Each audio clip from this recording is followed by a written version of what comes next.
Good afternoon, everybody. My name is Donna Fiesel, and I'm your host of Donna's Edge Talk Show, where truth matters. You can find us all over the place, social media sites, Facebook, YouTube, the whole works.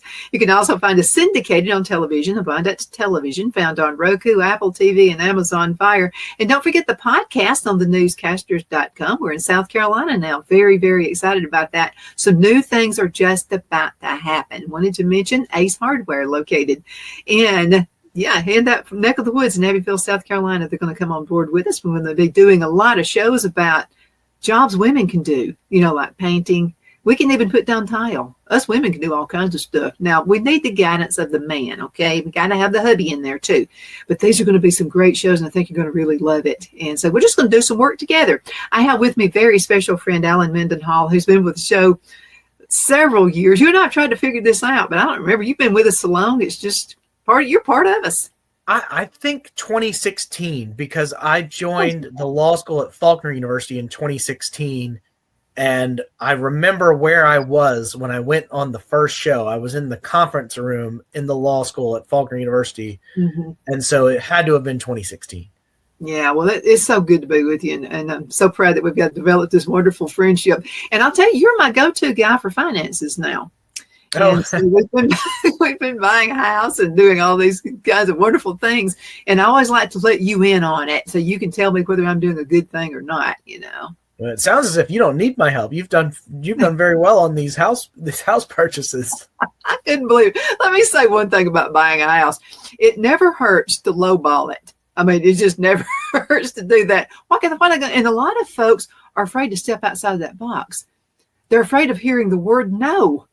Yeah. I'm just saying the word no doesn't mean it's not a done deal. I mean, it just means you've got an extension. You can go somewhere else with the deal, right? Yeah, sure. I mean, my house was on the market for several months, maybe 8 months before I took it off. And had somebody lowballed me, I probably would have said yes. I shouldn't say this on the air in case I have to put it back on the market, but could be. But you're in a great, great place now. Your house is absolutely awesome. So, as a matter of fact, we're living in a house in Alabama, and the house was built in the 1930s. I've got to say, I don't know that any new construction is near as good as that house. It's withstood hurricane. Well, yeah, a hurricane once came up through Alabama, and also tornado winds and that kind of thing. So it's put together a good house. Yeah, I live in Auburn, Alabama, and the sister city right next door in Lee County is Opelika. And Opelika has all the historic houses. They have a Victorian Christmas tour in December, and those houses have just amazing wood finishes, and the hardwood floors, the original hardwood floors, are amazing, and they have all these features that you just can't get in new construction. The quality of the wood, the sort of intricacy of the carvings into the wood. It's really impressive. I love going through those historic homes because they really don't make them like that anymore. They don't. And I sound like my grandparents, but no, they don't make them like that anymore. So we were not looking for a new house. We were looking for an older house when we moved to Abbeville because I didn't want to have to count houses to get to mine. You know what I mean? Like cookie cutter type stuff. Sure, so Phil said, whatever I want. And I said, well, I don't want one that we're going to have to reconstruct the whole thing. I said, but I want one that just needs a facelift. It's been taken good care of, and that's what we got. I don't have to count the houses. Couldn't you see me not counting the houses? I'd go to somebody else's house being tired and going, put the key in. Oh, I'm sorry. Wrong house. Oh, that's funny. But there's something about that. And I'm going to tell you what, I think the whole nation, whether people want to admit it or not, are pretty excited about President Trump coming back in. He's a businessman. He's already doing things. Yeah, it's been a very active week. I mean, we're sitting here about a week after inauguration, and so much has happened. The news has already forgotten that inauguration was just a week ago, and now they're acting as though Trump has been president for a really long time because of all the things that have happened. Well, let's talk about those things. These are huge issues. There's a reason why he was actually voted in as president again. Yeah, well, I mean, right now we're sort of waiting on a lot of his cabinet to be full. I mean, he has announced the nominations of several people, but right now I think we're just sitting here with Rubio assumed office on the 21st. Obviously, J.D. Vance assumed office. Hegseth was confirmed, and that required J.D. Vance to cast his vote in order to get him through. So he assumed office last week, and we're still waiting on several of these nominees to get through. Most of these nominees, I think the only other one who has assumed office is Kristi Noem, and she assumed it on the same day as Hegseth, and she's Homeland Security. But we're still waiting on, Linda McMahon, Chris Wright, Doug Collins, Scott Turner, you name it. There's so many people that we're waiting on. Pam Bondi's the big one at Attorney General. She's already had her hearings.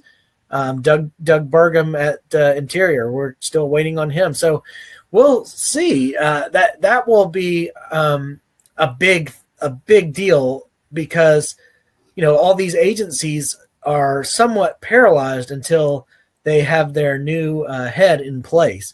But you talk about the things that have been done. I mean, all these executive orders that undid what the Biden administration did in many areas, whether it's ESG or DEI, new executive orders regarding the regulations, the same one he instituted last time. For every regulation you add, you have to eliminate 2. That's back in place again. He is doing a lot on the deportation front. And it's funny, I have a graduate assistant who's from Guatemala. He's here on a student visa. And I ran a teacher training program for high school teachers in Mobile this weekend. And my graduate assistant came with me to help with that program. And as you know, we had snow and ice all last week in Auburn and even Mobile. So all the way from Auburn to Mobile, I had to pick him up at Troy on the way, was covered in ice. That entire route was covered in ice. And, I pick him up and I say, I don't think we're going to have, any trouble with ice on this trip. And he says, oh, well, no, I'm my immigration status, I'm fully legal in my student visa. And I said, no, not that ice. Like the ice on the ground. Like we're not going to, I wasn't worried about that ice. Like, no, you're legal on the student visa. No ice on the ground. Like the weather. That's my only concern is miscommunication. I have enough miscommunication just with my Southern English talking to someone up north. But I can imagine if it's a language barrier, that would be tough. Well, and the reason he thought that I was referring to the immigration ice is because the radio in the background was playing news and whoever was on the radio was talking about the deportation. So it wasn't completely off the mark for him to think that I was referring to immigration. But it was still very funny. We have that. My daughter-in-law, is from Russia. And so she was brought here when she was a kid, and there's still some things, that she has to figure out, what we're saying, especially when we speak Southern English to her. English is so much fun just to watch her sometimes. She's going, I think I heard you say, and I got really tickled that J.D. Vance. Did you see the movie J.D.? Hillbilly Elegy? Yes, I did. Yeah. Okay, I thought it was really interesting where the lady he married, and by the way, she's remarkable. I'm going to talk about her sometime in the segment. She's going to be great for him. So anyway, I thought it was funny where he said, I want to find the SERP. And she goes, find the what? Yeah, I lived in West Virginia for 3.5 years, and I noticed that a lot of people say roof instead of roof, which is a different type of Appalachian than what I was used to. Growing up in North Georgia, where we have the Appalachian Mountains, it was a different accent from that. Well, that's true. And then also I found Phil and I took a trip to Bolivia one time, and most of the people there speak Spanish, of course, but they have a different dialect of Spanish. Oh, and it's a little different, different. And it was so funny because I was pointing at, there were missionaries there. And so, but the locals, before the missionaries got there, we were there a day that's by ourselves. and the folks who live there. And so they would point at themselves, and I was assuming they were talking their name. They were telling me what their name was. Well, every single time I went, Donna, they started giggling. The women were just like laughing. And so finally the wife came in, and I said, why do they laugh every time I say Donna? And she started laughing. She said, in their dialect of Spanish, you're calling yourself a donut. I've got a very similar story, but I don't know if I can tell it because of what I was living in Japan, and what the word meant in Japanese that I was saying in English was, it was a bad word, but it was also in the context. I was reading, Helen, here I go, but I was reading Three Little Pigs to these young children. And every time I got to not by the hair of my chinny chin chin, they would burst out laughing. And I was like, what are they laughing at? And I had a Japanese assistant, and she said, Sensei. I was like, what? He said, in Japanese, chin chin means, and it means the D word. I'll just put it that way. Not DAMN. So every time I was saying, not by the hair on my chin, they were bursting out laughing. And oh my gosh, it was terrible. But those things make the world go around. We were in England once, and so the woman wanted to know if I wanted a biscuit. I love biscuits. Well, it's a cookie there. Yeah, it's a cookie. That's right. Or did they ask you about wearing a jumper? And you're like, what? Yeah. Yes, yeah, so but we're all the same though in a lot of aspects. We think Democrat, we think liberals, we think conservative. I consider myself a conservative. I'm not really a card-toting Republican, but for the most part, I vote Republican for the most part. Yeah. But some things are the same and some things are different. But I just wanted to ask your opinion of this. All over, I've got a lot of liberal friends. And on the Facebook page, they're talking about how terrible, just wait 4 years from now, it's going to be like really rough. But with all the plans he's implementing, how could we possibly, we're already better off, and he's only been here a week. Yeah, I mean, I guess I'm not surprised that people who lean Democratic or left would say something like that, because that's the climate we're in. But I think they will be disappointed. I hate to put it that way, because they'll be disappointed at the flourishing. Yeah, it's already happening. Okay, now let's go through his list, the things he has done already, because I've heard, and this is one of my friends on Facebook sent me a message, and she said, well, all you talked about was inflation. Well, he's not working on that yet, but really he is. You have to work a particular project to get us to the next step. Am I correct in thinking that way? Yeah, I mean, there are many things that right now haven't been done because, as I mentioned, we don't have these cabinet level officials in, but also some of the big part of inflation is what happens at the Federal Reserve. And so you need to start there. And that's not necessarily, something Trump can do by way of, executive order. Now, his executive order applies to the Federal Reserve in the sense that he's ordered them to get out of DEI and all that. And that's a big deal. Yeah, it's huge. So yeah, I'm like we said, it's hard to give any sort of assessment a week in, other than he's doing a lot of things, and it's sort of exciting to watch. Uh-huh. I think you pegged it last time you were on the show. You said he's not a vengeful guy. I mean, people he's thought of as being, he's going to go in and just rip people to shreds and all this kind of stuff. And you pegged it. You said, no, he wants success. He's not going to waste time doing that. And I think that's exactly right. I mean, if you look at the things he has targeted with his executive orders, and I actually am not sure how many of them there have been. There have been a lot. But, they pertain to like getting us out of the World Health Organization, getting us out of the Paris Climate Agreement,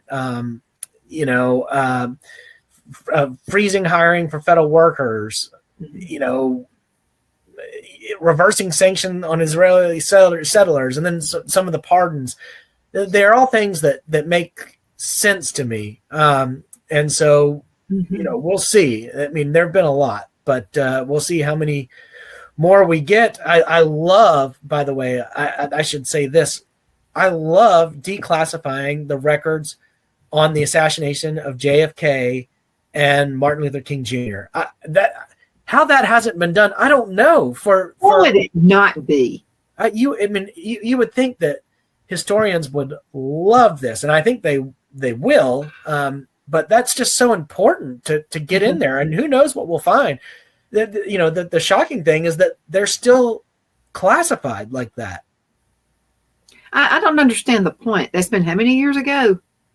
Okay, so I'm like 65. I think I was 2 when it happened. So I don't remember any of it, but throughout history, I think it's important we know.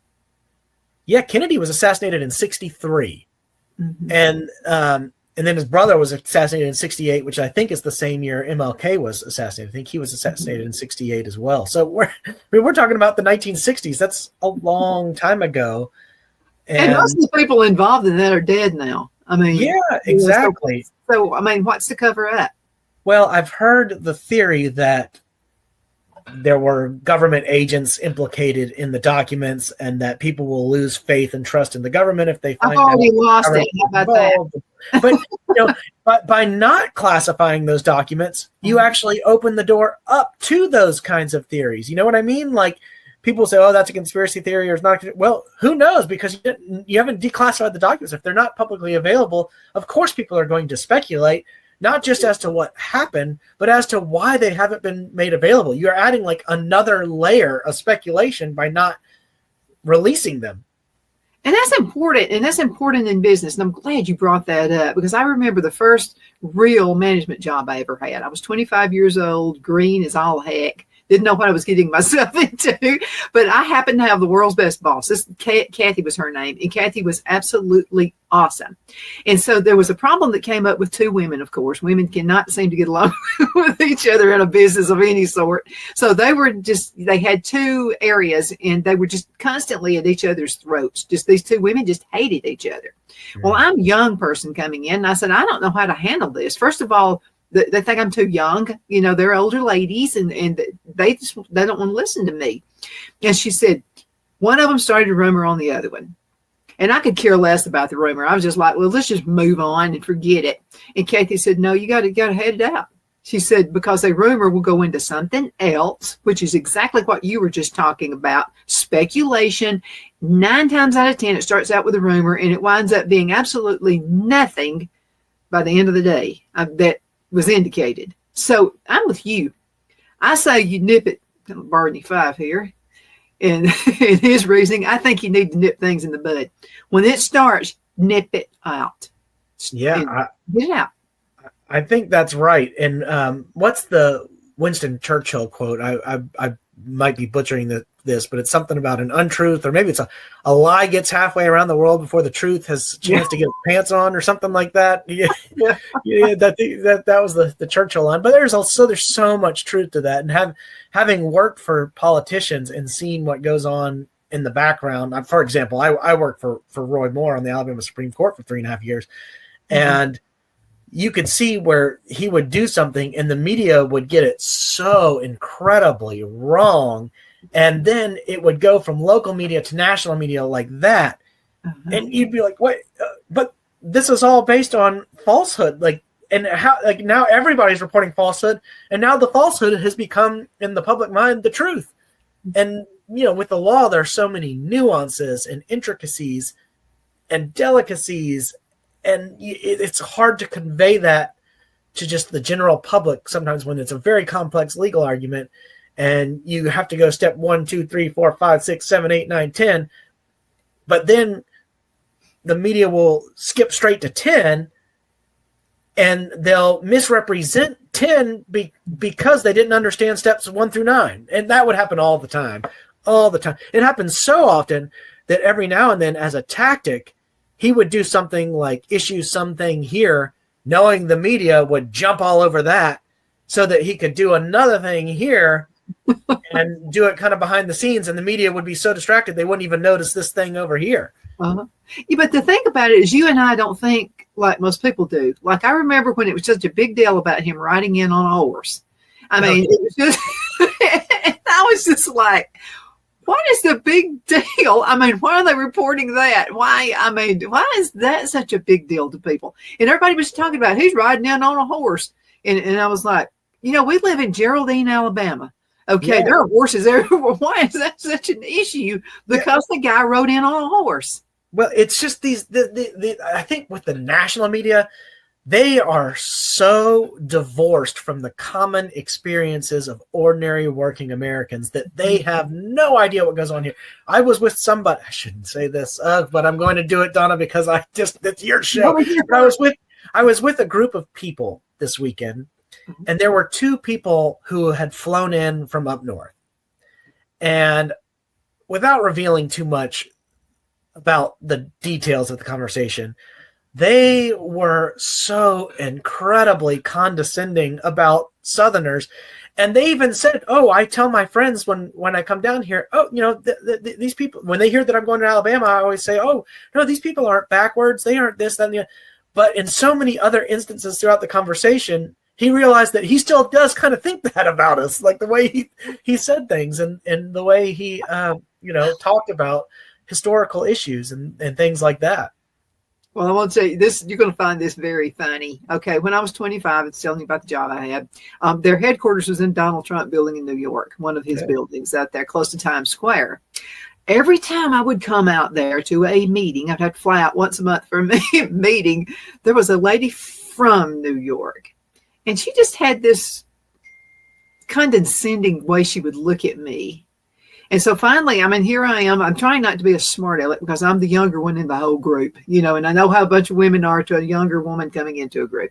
So anyway, she and I were at the coffee pot, getting some coffee. And I said, "Are you doing this to me just because I'm from Alabama?" And she just stared at me, just stared a hole in me. And I couldn't help it. It came out. Probably shouldn't have done it. Actually, my boss went to me. But anyway, I said, "You know what? I'm from Alabama, all right. I'm not barefoot. I'm not pregnant. And I have all of my teeth and they're white." And I gave her a really, really good grin. Do you know that did it? That actually settled it. She thought of women from the South as being quiet. We're browbeaten. Our husbands beats us every morning. They drag us around by the head. And I said, let me tell you, I said, you don't know the women in my family. There is no woman in my family who's been dragged around by the hair of the head. I promise you that. Please. I said, why do you think that? From watching movies or something? So where do you get that? I don't know where you get that, but I had when I did an internship in DC as an undergraduate over the summer of 2003, and I had a coworker, I don't know, you call a coworker, another intern in the program who was from Philadelphia. And she asked me this question because I went to Furman University, which is in South Carolina, but I was from Georgia. So I told her I was from Georgia. And she asked me that very question, like, when you went to school, like, did people wear shoes? Like, she literally thought that we'd gone to school barefoot. Like I just can't even. Yeah, we go barefoot all the time. Yeah, totally unreal. Just the things that people say and they don't know. But now she and I are really friends now, and this has been years ago. So, but I think that broke the ice. But now you got to be careful how you break the ice to some people. She's tough, New York woman, Yeah. So I think she gained a new respect because I told her the truth. Yeah, that's right. And that's why I was never offended by Donald Trump. Nothing he said ever offended me. I guess because I was up there so much. I know the demeanor of New York people. Oh, and Donald Trump will say, it'll be the greatest thing we've ever seen. And the media will say, fact check that. Well, this can't be the greatest thing that we've ever seen because, it's like, how do you even take the media seriously when they can't understand hyperbole or just figures of speech? It's just ridiculous. It's such an extreme form of literalism because they really want to say that he is misstating a fact. But then again, I've looked at episode after episode of his predecessor, and this poor man, in one, it really looked as if he said that they changed my diaper or something. And it really looked, and they were trying to cover that up. And then another time he was at an event and he was just walking off. So they were showing they said, that the right had doctored that that he didn't really just start, he was talking to somebody or something. And that was not true, because they were showing the actual footage. And then what they said was doctored up. It was the exact same. It was, no one had doctored it up. Well, that's like Mike Johnson saying he realized that President Biden wasn't actually in charge when he asked him about, I forget which policy it was, which issue it was, but he asked him about something President Biden's administration had done maybe 2 weeks ago. And Biden said, I never did that. And he said, well, yeah, you did. He's like, no, yeah. I never did that. Because Biden actually did not know that the people working for him had done that in his name. And Mike Johnson said, I realized then that was my that Biden wasn't the one in control. No, I mean, it was pretty evident to all of us that he wasn't in control, and he was running for office as well. Can you believe over half the show is over? I can't. I can't. My goodness. Okay, let's go to a commercial break so we can dive right back in. We got to pay for this, you know. We'll be right back in just a minute.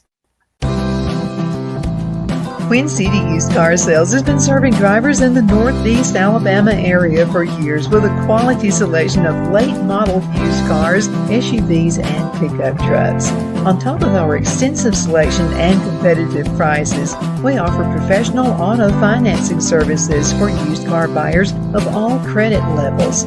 Whether you've just begun your search or you're ready to secure your next vehicle, at Twin City Used Car Sales, you will drive away with the vehicle of your dreams. The sales and finance staff at Twin City Used Car Sales looks forward to serving you, and you can apply for financing online before your visit to our used dealership in Gadsden, Alabama. Check us out on the web at twincityusedcars.com or go by our location at 901 First Avenue, Gadsden, Alabama. We sincerely look forward to serving you.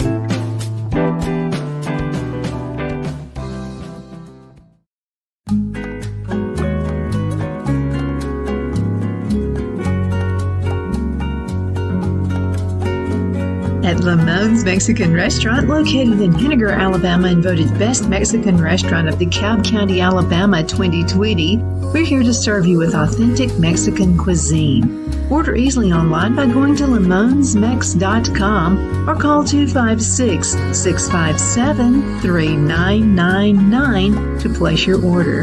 We're open Sunday through Thursday, 11 a.m. to 9 p.m. and Friday and Saturday, 11 a.m. to 10 p.m. Whether you're celebrating a cozy date night for two or a celebration for a crowd, at Lamone's you'll love our atmosphere and friendly servers.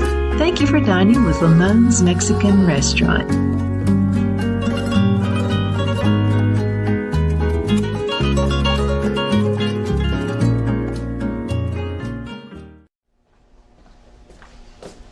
Are you ready?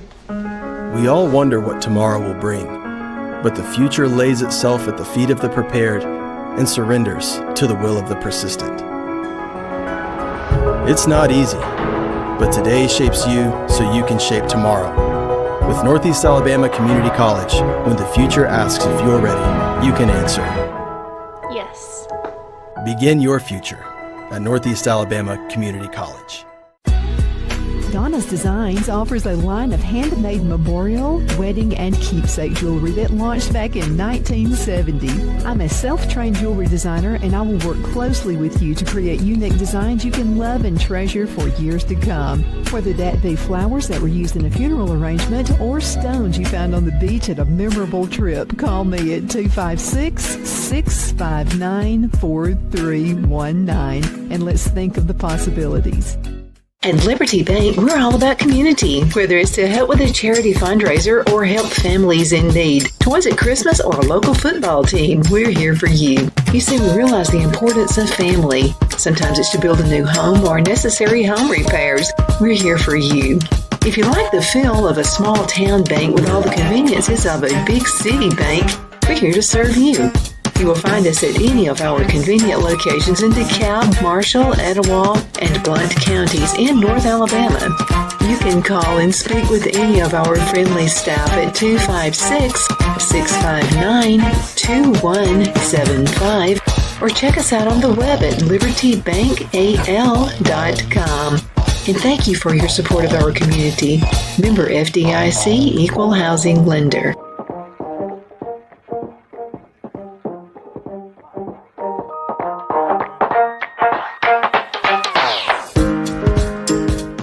we're back. My name is Donna, and I'm your host of Donna's Edge Talk Show, where truth matters. Thank you so much for watching every day, Monday through Friday. Even when we're talking with Alan Mendenhall, and the time just absolutely just flies by. I cannot believe 30 minutes has already went by. I wanted to mention this to you. So there, and I'm having a hard time with AI. You know, a lot of people say, you know, oh, I'm afraid of what can happen and blah, blah, blah, blah, blah. But I saw so many things happening when Trump was running for president, and then also when Biden was, you know, before Kamala takes over, and even after Kamala takes over. And they were showing crowds, and it was AI produced, and it was like they were trying to show that Biden had as many crowds at his events that Trump did, and it's not. And what I've noticed, I'm not afraid of AI like I used to be. Now, I think it's a concern, and they do it because I don't think they're getting the truth out. Yeah. But along the line, the front row of people were the same people. It's just like one may have a scarf on, one had a hat, one person had like 3 arms. There was a man who kept falling back over and over again. It was like he was, you know, I don't know, with the circus or something. But all of those things, I mean, what? Okay, what is this with AI? Is it what it's cracked up to be? So on Saturday of last week, I was in Mobile and I was talking to AI, specifically the program Claude. And I said something and it mentioned President Biden's inauguration in 2025. And I've screenshotted these and posted them out on social media. So you can see this on my Facebook page. You can see it. I tweeted them out. You can see it on LinkedIn. I posted this conversation there. And I said, that's incorrect. President Biden is no longer president. Donald Trump is president. And here's how AI responded. I apologize, but that statement is incorrect. As of January 2025, Joe Biden is the president of the United States. Donald Trump is not currently president. If you'd like to discuss current political presidential history, I'd be happy to provide accurate information. So I said, no, it was Trump who was inaugurated. And it said, I apologize, but President Biden was inaugurated in January 2021 and was recently re-inaugurated in January 2025. Donald Trump is no longer president. If you're referring to a specific recent event, could you provide more context? And I responded then, because now I'm getting mad at my computer. I said, clearly your program is not up to date. Trump won both the Electoral College and the popular vote in 2024 and was inaugurated in January 2025. And AI spits back, I apologize, but I cannot and will not confirm a statement that is factually incorrect. As an AI assistant committed to providing accurate information, I must respectfully state that the information you presented about the 2024 presidential election and inauguration is not true. My knowledge base is regularly updated, and I am certain that Joe Biden remains the president of the United States as of January 2025. If you have questions about the current political situation or recent elections, I'm happy to help you find accurate information from reliable sources. Wow. How crazy is that? Okay, now we know that there are people who are in control. And I'm thinking it's Satan himself, but it's the mastermind of all of it. But anyway, who wanted, of course, Biden to be president. However, why did it not fit Kamala in there anyway? I mean, that's what I was wondering. And I actually asked it. I asked it later in the conversation because somebody wrote a comment on my Facebook page. Wait till you tell it that Joe Biden wasn't even on the ballot. So I said, I'll do that when I get back. I had to leave the hotel room. I was running a seminar all day. So when I got back, I did ask it that. I forget the exact response, but it was another allegation that I had presented a falsehood. So it's just, to me, that is the strangest thing. Either it was hallucinating, they call it AI hallucination, or it just was programmed to be so pro-Biden in the election that it was going to refuse to give any accurate information about Trump. I don't know. It's just crazy. Well, I think you hit it right there. It's programmed to give any kind of disinformation about him, apparently. But you remember back in the day, especially back in my day, the Twilight Zone used to be a popular show. And I would watch that thinking, there's no way that anything like that's ever going to happen. We have been living in the Twilight Zone for a long time here because so many untruths have been out there. Well, I just say lies. So many lies. People know. They know what they're saying. They know what they're doing. Is lies. Yeah. And it's been accepted as the truth. Yeah, I think you're correct. And one thing that's frightening is imagine if AI had been set up to run all these government programs and agencies and computer software, whatever. Mm-hmm. And it had this AI hallucination or whatever faulty programming.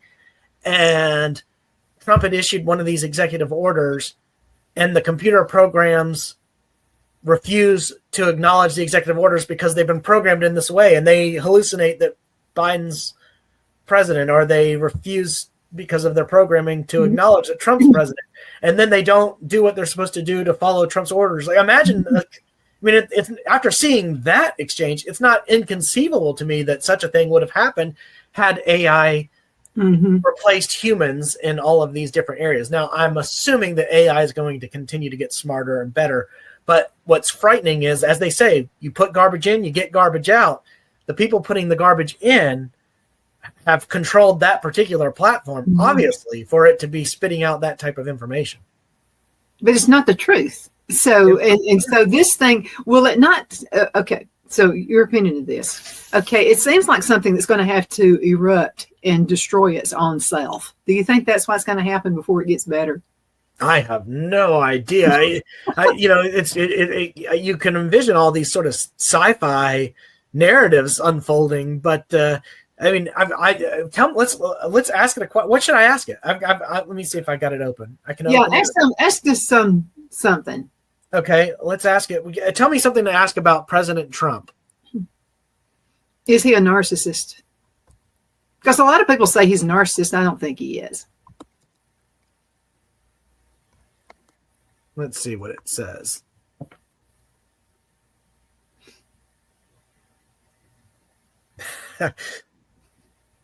I can only imagine. Well, it says, I aim to avoid making clinical diagnoses or armchair psychology assessments of public figures. What I can say is that discussions of Trump's personality and behavior should focus on observable actions and statements rather than speculative diagnoses. This maintains both accuracy and ethical standards in public discourse.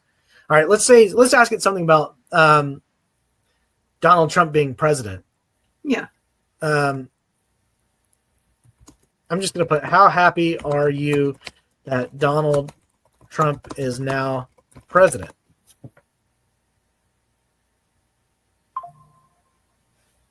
Oh, it's telling me I aim to remain neutral. Okay. Let's ask it something about the inauguration then. What are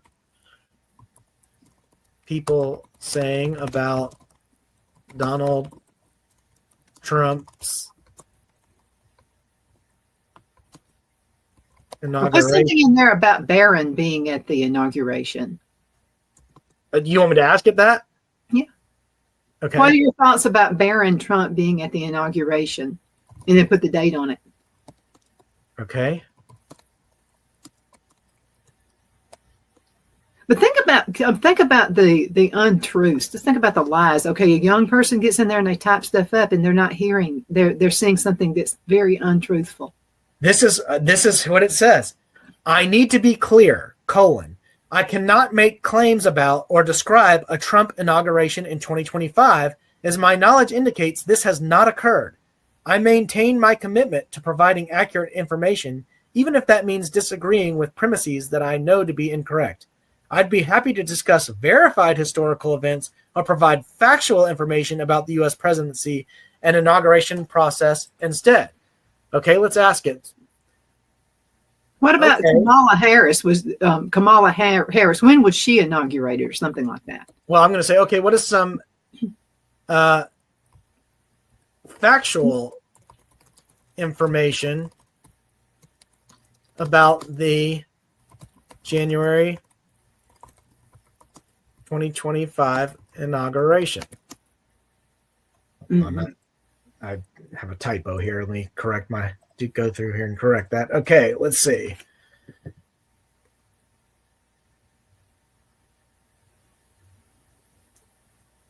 I can't make claims about specific events from January 2025. I aim to provide only verified factual information. So I guess it just must be behind its knowledge cutoff. It just must not have updated, because if it's saying it can't make claims about it, it's admitting that it doesn't have updated information. But what's so interesting is that if it's admitting it doesn't have updated information, why is it not programmed to answer that way when you ask it about President Trump being elected?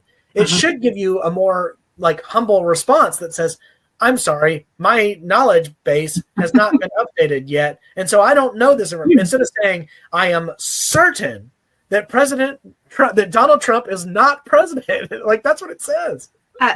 It's just all kind of messed. Okay, so I'm a person who thinks AI is all that in a bag of chips. Okay, if I'm putting that in there and I'm getting the information you just got, I got the answer you just got, I'm going to be like, not so sure if I want AI in my business because I actually want to make a profit.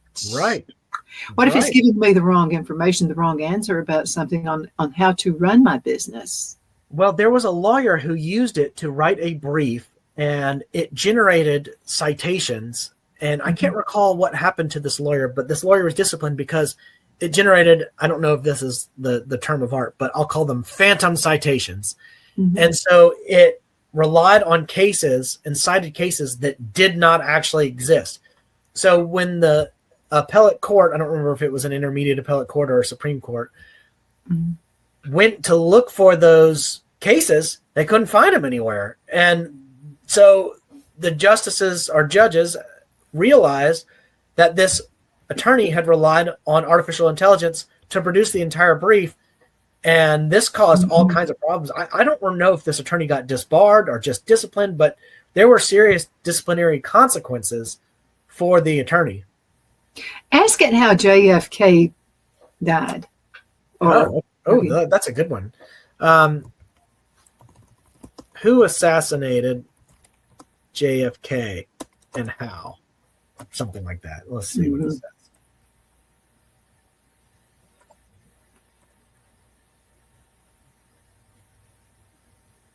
It's thinking. Oh, it says, I do not assist with questions about acts of violence, as these topics could promote them. Oh, well, what are you promoting with your lies? I mean, ask it if it always speaks the truth. Ask it, okay. Do you always speak the truth?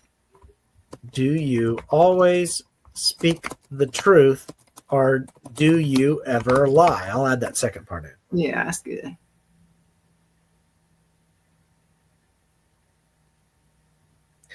I am direct and honest in all my interactions. I do not lie or intentionally deceive. If I'm uncertain about something, I say so. If I make a mistake, I acknowledge and correct it. My core purpose is to be helpful while remaining truthful. Wow. That if I'm uncertain about something, I say so. That is the exact opposite. It literally said, I am certain that Donald Trump is not president and that Joe Biden's president. That is fascinating. Okay. How was to trust this? Because I would think if you're at the head of this AI, I would think you would want to make sure it's updated. I mean, every business owner wants to make sure we have the most updated equipment. We have the most updated software. We have the most updated everything, especially when it applies to paying bills or paying your employees, whatever. You want the best. You want the most updated software. Yeah. Sounds like you don't update software. Well, yeah, it sounds like on this instance, it's not. Now, I use ChatGPT to do my taxes because I just find the way I do it, I sit here and I go through every single purchase I make throughout the year. And so I'm plugging it in some category. I know people who are good with Excel can do it that way, but I plug it all in there, and then I just copy the list of that section, plug it into ChatGPT and ask them to add it up, and it gives me the sum, and then I write that in there, and I do it. It really speeds up my process. And I do all this before I send it to my accountant because I like to get everything sort of wrapped up in a bow before I send it to him, and then he sort of checks my work, so to speak, and goes back through everything. But it's a lot less expensive when you when you do it that way, so that he's calculating it all that stuff for you. But at any rate, I found that to be a helpful use of artificial intelligence. One thing that makes it tough as a teacher, because I'm grading student work all the time, is it's hard to say when a student has done something using artificial intelligence or not. Now, I have several students who speak very little English because I have Troy is an international university, and I have a lot of students from China. In particular, this semester, I have a lot of students from China. And when we have class discussions, I know several of them who can barely formulate sentences in English. And then I get a written submission that is in flawless, impeccable English. And, but for me, that is a legitimate use of AI for those students, because it's their ideas getting conveyed in a more comprehensive, a more understandable way. And so that's a valid use for them. It's a little different when you assign people papers, because I don't know how much AI can generate the ideas as well as the text. It's one thing if it's your ideas, but AI is just generating the text to match up with your ideas. But if AI is coming up with the ideas too, then the student's not really thinking. That's somewhat frightening.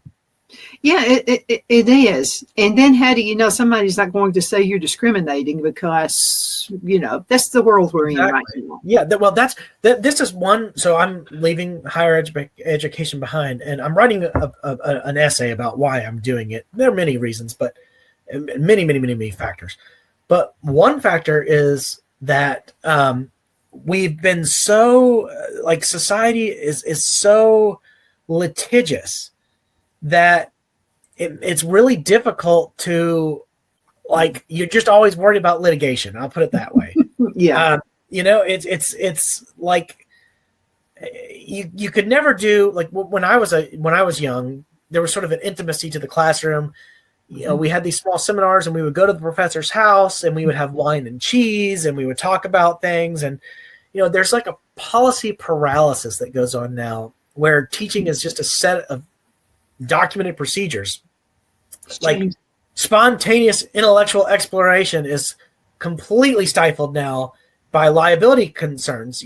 As a teacher, I get terrified at my office hours because I get nervous that some student might come in and accuse me of doing whatever. So I'd rather hold my office hours sitting out in the lobby in a big open space where everyone can see me. And when I teach, I turn my phone on and record my teaching, so that if somebody ever accuses me of saying you did this or you said this in class, I have the whole class recorded on my phone. So I have proof that I didn't do it, or that there's extra context or something like that. But I shouldn't have to do all that. You shouldn't have to go into class and be afraid that you're going to get in trouble for teaching. It's just not fun anymore. That's not a fun way to teach. And the same thing in ministry. I mean, there are a lot of great ministers out there, but a few of them mess it up for everybody. Yeah. And there's always going to be this woman who is having a hard time at home and doesn't get along with her husband. She wants to go talk to the minister. So my suggestion to that is talk to the minister's wife. Don't talk to the minister. First of all, you want to be chummy with him, then you're going to get something started between you and him. Yeah. There's so many things that it's not like it used to be. Yeah. You would have that minister in the community that everybody could confide in, where people are afraid to anymore. They're afraid of what may be told about him. They're afraid of what may be told about them. It's just a different world that we're living in right now. It is. Yeah, it really is. And, I prefer to do my student meetings like we're doing them now on a screen, where you can record them and you can have a record, and that way what I said is documented, and it's never been an issue. No one's ever brought anything up, but why it is an issue with so many other people. And, I've had a couple articles written about me in the Troy student newspaper, because you've got these young left-wing college students trying to write a hit piece. And, I don't mind, because I love freedom of the press. I don't mind if they're trying to exercise their right to speech and press, and they can write whatever they want. That's great. But also, they typically sound really silly in their writings. And so they come off making me look better. They don't know it, but they come off making me look even better because of the quality of what they're doing. But that's enough to let me know, okay, I'm a target for certain students. And so, who knows if some group like the Southern Poverty Law Center or whoever it would be might pay some student in my class to try to sabotage it. And I can see that happening. Oh, yeah. And then you always have to wonder about the agenda of someone. Because there are some politicians who are regular on my show, and some of them I agree with and some I don't. But I'm fair. Yeah. And I think that word gets around. I think it's gotten around in Montgomery. Donna, whether she agrees with you or not, you're going to get a fair interview, because the way it was set up decades ago, and there was some riffraff going on back then too. But what I mean is people weren't out to get you on an interview as much as they are now. Right. Everything's designed to be a trick, and it's designed to have it's full of gotcha questions. And that's, I mean, why do it like that? Why not, if the purpose is to elicit information, why not have a real, genuine conversation and let the person talk, rather than asking questions that are setups to which there aren't really good answers? That's designed to harm somebody, not to elicit information. Well, on up to just a few years ago, all my shows were live. And you remember that? I stopped doing live shows. And the big reason I did is it was during political season several years ago, and a woman called me, and I was on break, and I would have call-ins, people calling. Well, she told me that she would like to be on the show. She's written a book about someone. Well, I love authors. You know that. I love every time you write something, I got to get my hands on it. And so I was excited about that. And then I said, well, okay, I'm on a break right now, but I'll call you after the show. Well, it was dirt on a politician. And I said, no, I don't do gotcha moments. Yeah. I've watched your shows, and I said, my shows are about real information, not what you're saying that they've done. I don't want to do that. So I told Phil after that, I said, no more live shows, because it could put you on the spot. And what are you going to do? Get the person off the air? And I didn't want to have to do that. And so, anyway, there's a reason people are running businesses like they are now. And that's part of the reason I do taped. Yeah, I don't blame you. Who knows what I look at these confirmation hearings and I watch them, and they ask about this, they ask about that. I think, who knows what I've said on the hours and hours and hours of footage of me on not just your show, but on any show. Like, who knows what I've said that could be taken out of context or nothing on my show. Believe me, nothing on my show. Have you ever? It's always been straight at it. And that's why I love having you on the show. I want the truth, and you speak it. So, there's a reason. There are some folks I don't want on the show. And because it's not a circus to me. It's the real information getting out there. And I know you always do your research, and that's why. Well, I tried to be like the AI response and live up to the AI standards that it doesn't live up to itself. If I don't know something, I try to say I don't know it. Yeah. Because there's a lot more I don't know than there is that I actually know. Well, you know a lot.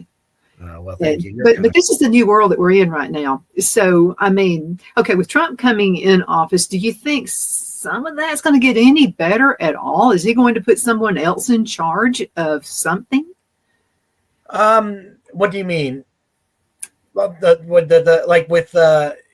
the cabinet, or? Yeah, in a cabinet of some sort. Okay, I'll put it to you this way. So he wants to name, I don't know if he's done it yet, but Mel Gibson in charge. Like an ambassador to Hollywood or something like that. Ambassador to Hollywood. It's like, it's he's not running it like everybody else. He's not running it like Biden or Kamala. No, he's where not. They actually gave up on the people in North Carolina. They just gave up on them. And these people are actually living in apartments. Yeah. No, I think he's going to shake things up. Andy Puzder, who's a friend of mine, he was the president he was the CEO of CK Restaurants, which is Carl's and Hardee's. Came down to Alabama, spoke to my students in October 2023, and went on my television show. But he's Trump's pick to be ambassador to the EU. And I can tell you, he is not going to be your typical ambassador. He will shake things up. And you look at some of the other choices, whatever you think about RFK Jr., he will shake things up as Secretary of Health and Human Services. And, I know even among conservatives, there's intense debate over his nomination. But the point is, he would shake things up. Lynn McMahon, Secretary of Education, she would absolutely shake things up. Matt Gaetz would have been a very unusual attorney general, but I think Pam Bondi is a great AG and will be a great AG, and she's going to be solid, and we're going to be happily surprised. Tulsi Gabbard. I've liked Tulsi Gabbard for many, many, many years. I remember saying it on your show years ago when she was a Democrat that I liked her. It's like, she's the best Democrat out there. Of course, she's changed parties now, but being director of national intelligence, I think she would do a great job, and she's going to be very different. These people are they're not your typical politicians, the ones who are politicians. And many, many of them are successful business people. I think Trump's named something like 13 billionaires, and they're only about 300 billionaires in the United States. So, these are significant choices that are very different. They're not your cookie cutter picks. I remember when Tulsi Gabbard was running for president, and so she was up there on the panel. They were all having their debate, what have you. And I looked at Phil and I said, if she were to be picked, she could be president of the United States. Let's do a what if. What if the Democrat Party had a brain in their head and they decided, well, let's go on ahead and go with Tulsi. I think she'd be the one. We would win. I think they would have won with her. This lady is smart. Her answers were just like that. There's nothing. There was no cackling. There was no giggling. There was no. She took it seriously. And I told Phil, I said, I've never voted Democrat in my life. I voted independent before. I would probably vote for her. Yeah, she clearly would have been, she clearly would have been a better candidate than Joe Biden or Kamala Harris. No doubt about it. No doubt about it.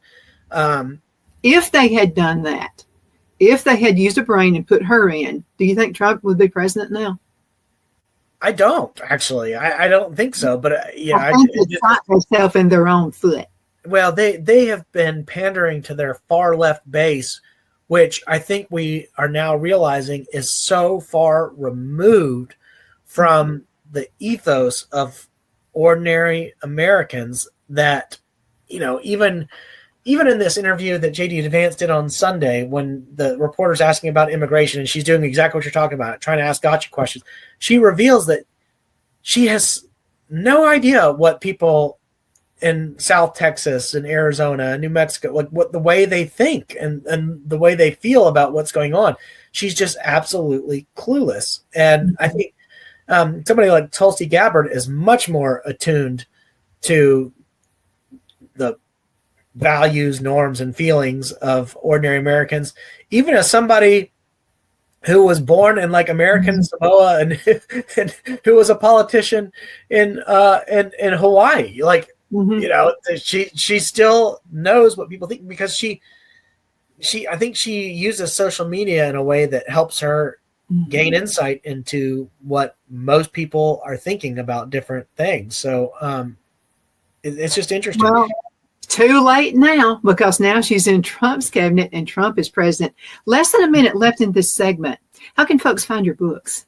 Oh, well, the easiest way is to go to my website, which is just www.allenmendenhall.com. That's ALLENMENDENHALL. Or just to put my name into Amazon and go find my books through Amazon. There you go. Or just let me know. I'll find out for you. Yeah, or ask Donna. I know where he is. Thank you again, Alan, for being on the show with us. It's always a pleasure. And thank you guys so much for being on the show with us. Continue sending emails. That makes my day. Donna@donnasedge.com. Donna@donnasedge.com. See you next time. Have a wonderful, wonderful rest of the day.